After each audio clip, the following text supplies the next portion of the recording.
1988 онд ашиглалтанд орсон энэ орон сууц өнгөрөх 4-р сарын 1-ээс эхлээд дулаан тасалдсан байна.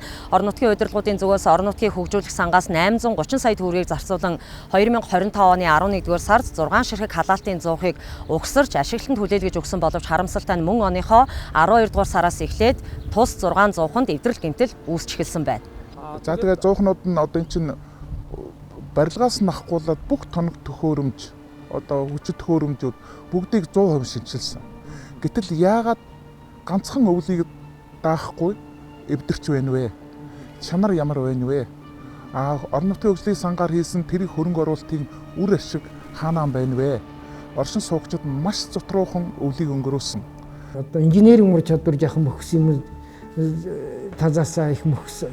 Тэгээд одоо дундаа базаар тэгээд хамгийн сүүлд нь хүзээж авч авах ашиг зах болохоор ашигтай энэ усыг тухайн шаяад ингээд нэг хоёр тазаардан сазуу гэж би хоёртон боддгийг.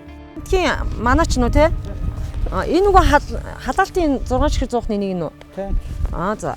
Энэ ингээ хэдэн сараас хойш ингээд ийм эвдрэлтэй байна. За би энэ дээр гардаг юм аа. 100 халуусан дээр нь гарч байна. За. Ер нь бол эвдэрсэн байгаа юм байна шүү дээ тий? Эвдэрсэн байгаа юм. Засвар үйлчлэгээний ажил хийгдэж байгаа юу? Одоохондоо хийдэг байна. Би баримт л асуугаад байна шүү дээ танаас. Тэгвэл энэ чинь харлуулах юм биш шүү дээ. Би тэгэхээр одоо яагаад байсан бол танаас аль биесний тайлбар авахгүй байхгүй юу? Хуваараа гэж аль биесний тайлбар гэдэг чинь юм уу? Та хэнийг төлөөлж ийм тайлбар авч байна?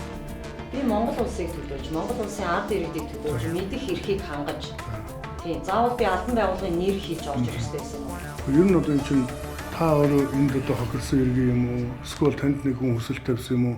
Нэг бол ямар нэгэн мэдээлэл сайт юм уу? Би тэр халаалтаа авч чадахгүй байгаа орон сууцны айлуудын дуудлагаар л ирлээ. Манайх ийм асуудалтай байна. Энийг тэр айлуудынхаа одоо бусад айлуудаас нь асуух юм бол бусад айлууд нь бол ч халж байгаа айлууд нь байж л байна. Сөүлж халаад байгаа байхгүй юу? Зуух ингээд эвдрэхэд эсвэл зуух ажиллаж байхад тэр тухайн зуухнаас халаалт авж байгаа айлууд давхраараа өөр халаад байгаа юм. Үгүй ээ. Нэгэн жиг. Одоо танай зуухнууд эвдэрхийл байж би бүгдэн дээр нь очиж зураг авлаа. Наа ч одоо бүгд зогссон байгаа юм чинь. 4 сарын 1-нд халаалт зогссон гэж байна. 4 сарын 1-нд зогсохгүй. Тэгээд 4 сарын 1-ээс хойш хадаас ирээгүй. Зөвхөн хүмүүсийн одоо бас надаас илүү явж хөөцөлдөг орж гарч байгаа хүмүүсийн яриагаар бол ерөөсөн төгөөсч компани бол одоо хүзээлж авснаас хойш дахиж тэр юунд одоо засвар үйлчлэг нь хийгдэг орхигдуулсан. Хамгийн их одоо дагуулсан үе нь бол 1 сарын одоо эд хүйтрэлтээр одоо бараг зарим газар бол бүтэн 5 хоног 7 хүртэл хоногоор халаалтгүй одоо байранд амьдарцгаасан юу байж байгаа. Аймгийн засгийн хөрөнгө оруулалтаас мөн л Бисүүжин Construction компанид 830 сая төгрөгөөр 6 ширхэг халаалтын зуух авч нийлүүлэх тендерийг өгсөн. Улмаар өвлийн улирал эхэлснээс хойш халаалтын зуухнуудыг холбох ажил хийгдэж 2025 оны 11-р сард зуух ажиллагаанд орсон боловч ердөө сар хүрэхгүй хугацааны дотор эвдрэл гэмтэл учирч эхэлжээ. Өнөөдрийг болтол зуухнуудын эвдэрлийг засч янзлаагүй. Гүйцэтгэгч Бисүүжин Construction компани Дундгой улс орон нутгийн өмчөд үйлдвэрийн газарт хариу ирүүлээгүй байна. Харин засаг дарга мөнгөчлөн өнгөрсөн өвлийг өнтөө давсан хэмээн бас л мэлцэдсэн. Тэр компани заавал Дундгой аймагт одоо ажил хийсэн компани байх албагүй. Тийм ээ.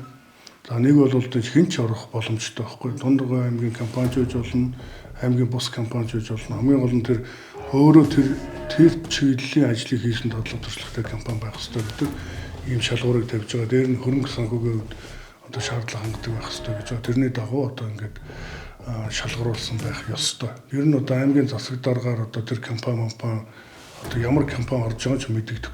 Тэр Бисүүжин гэдэг компани өмнө нь аймгийн засаг даргаар одоо аймгийн удирдлагууд солигдсон 11 сард 100 хавцааж усуугт өгсөн байна. 1 ширхэг 100. Тэгээд тэрийг нь халуусны одоо байршилтай тэр цэг дээр авчиж байрлуулсан. Тэгснээр тэрнийхээ одоо худалдаа авах төсөв мөнгийг гаргахын тулд 12 сар тендер зарлаад өвлийн дүн өвлийн үлдэнд тэгээ 12 сарын 30-нд гэрээ оголоо 31-нд мөнгө шилжүүлсэн гэдэг. Ийм материал би олж харсан. Тэгэхээр энэ юу хэлж ийнэ вэ гэхээр энэ 100-ыг нэг нийлүүлэх тийм сонирхолтой аж ахуйн нэгж хүмүүс за тодорхой ус хүмүүстэй холбогдож байна.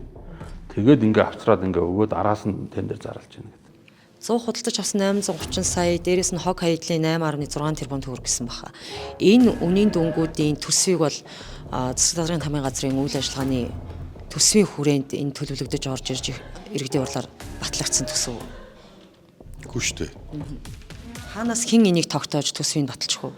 Аймгийн иргэдийн хурлаас төсөв баталдаг. Төсвийн саналыг бол аймгийн сэтгэрийн томьёо газраас өргөн барьдаг.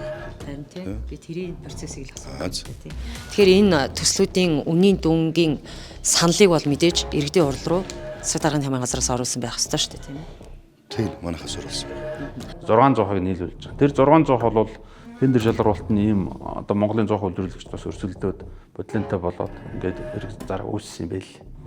Тэгээ ямар хэрэг зарга үүссэн бэ гэхээр Монголын үйлдвэрлэгч компаниуд нь техникийн шаардлагуудыг хангаад ийм 100 нийлүүлнэ гэдэг бичиг баримт өгсөн. Нөгөө компани ингээд өгсөн байтал одоо энэ шалгараад байгаа хятад 100 нийлүүлэгч компани 2-3 үзүүлэлтэн дээр тендерийн шаардлага нийцээгүй. Тэгээ байж байтал тэр тендерийг хүчингү болгоод дараа нь дахиж зарлахдаа тэдний нөгөө нийцэхгүй байсан техникийн тодорхойлолтуудыг өсгөд тавиад одоо бууруулад тэгээ нөгөө компани нийцгээр болж оруулж ирээ. Тэгээ нөгөө компаниг хямд үнийн сандар юм ингээд шалгаруулад ингээд энэ хятад 100 нийлүүлэгдсэн түүхтэй юм л. Тэгээ энэ хятад 100%-ыг юу ойлгохдоо юуны хувьд бол 100 нь бол төрүүлж ирээгүй. 8 сар гэхэд бол 25 оны 8 сард 100 нь ирсэн. Харин 100%-ыг бүр хүлээж авсан гэдэг санхүүжилт нь 100% 6 сард гарсан байдаг. Эхний халаалт өгсөн нь 10 сарын 18-ны өдрөөс хаа эхэлж тэгээд 11 сарын 1 хүртэл одоо ингээд халаалтуудаа одоо ямарчсан 100-нуудаа нийлүүлэгдсэн 100-нуудаа одоо ажиллуулж эхэлсэн. Гэвч одоо өнгөрсөн оны 12 сарын 20 дээр хаа уг 100-нууд маань асуудал гарч за үүнээс хойш одоо бисүүжин констракшн өнөөдрийн байдлаар одоо миний санджгаар сая 5 сард ингээд нийлэхлээр нэг 8 орчим бичгийг албан бичгийг явуулсан.